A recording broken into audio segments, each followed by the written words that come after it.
آج ہم اس عظیم حقیقت پر غور کرنے جا رہے ہیں کہ اہل بیت کے غم میں ایک لمحہ کی بے قراری بھی عبادت شمار ہوتی ہے۔ وہ آنسو جو آپ کی آنکھوں سے نکلے، وہ آہ جو دل سے نکلے، وہ خاموشی جو ظلمت کربلا کی یاد میں چھا جائے، یہ سب تسبیح خدا ہیں۔ اللہ تعالی قرآن مجید میں ارشاد فرماتا ہے، وَمَا كَانَ اللَّهُ لِيُعَذِّبَهُمْ وَأَنْتَ فِيهِمْ۔ امام جعفر صادق کی اس حدیث میں دو بلند مقامات کی طرف اشارہ ہے۔ نفسن، سانس لینا۔ اگر یہ سانس اہل بیت کی غربت، شہادت اور مظلومیت کے خیال سے بھرا ہو تو یہ تسبیح ہے، یعنی اللہ کی یاد ہے، ذکر ہے۔ اہل بیت کے دکھ کو دل میں محسوس کرنا، ان کے درد میں تڑپنا، یہ اللہ کی عبادت ہے۔ یہ وہ عبادت ہے جس میں دل بھی شریک ہوتا ہے، آنکھیں بھی اور روح بھی۔ جب ہم امام حسین کی مظلومیت پر آنسو بہاتے ہیں، ہم زینب کے صبر کو یاد کرتے ہیں۔ ہم سجاد کی زنجیروں کو سوچتے ہیں اور رباب کے خیمے کی ویرانی کو محسوس کرتے ہیں۔ تب ہم دنیاوی غم میں نہیں بلکہ الہی عبادت میں مصروف ہوتے ہیں۔ یہی وجہ ہے کہ جو مومن کربلا کے غم میں جیتا ہے، وہ خدا کی رحمت میں ڈوبا رہتا ہے۔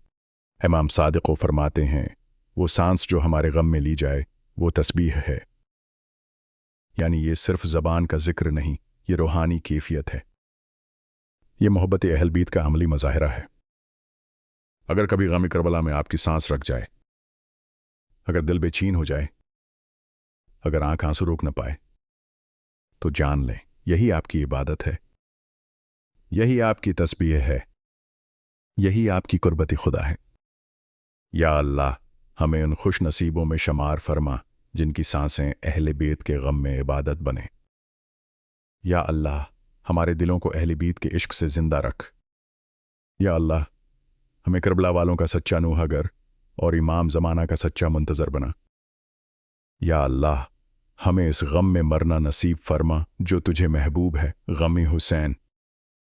یا رب، یہ جو سانس ہم تیرے محبوبوں کے غم میں لے رہے ہیں، یہ جو آہ ہم نے تیرے مظلوموں کے درد میں بھری ہے، یہ جو آنسو ہمارے گالوں پر بہہ رہے ہیں، تو ان سب کو اپنی عبادت میں قبول فرما۔ یا اللہ، تو جانتا ہے ہم کمزور ہیں، نہ ہماری نمازیں کامل ہیں، نہ روزے خالص، نہ زبانوں میں تاثیر ہے، نہ اعمال میں اخلاص، مگر اے پروردگار، تیرے حبیب کے نواس حسین کا غم دل میں بسائے ہوئے ہیں۔ زینب کی بے ردائی کا تصور دل کو تڑپاتا ہے۔ سجاد کے زنجیروں میں پڑے سجدوں نے ہماری روح جھنجھوڑ دی ہے۔ رباب کی اجڑی جھولی ہمارے خوابوں میں آتی ہے۔ اے مالک، ہماری اسی کیفیت کو اپنی عبادت کا درجہ دے دے، کیونکہ تیرے صادق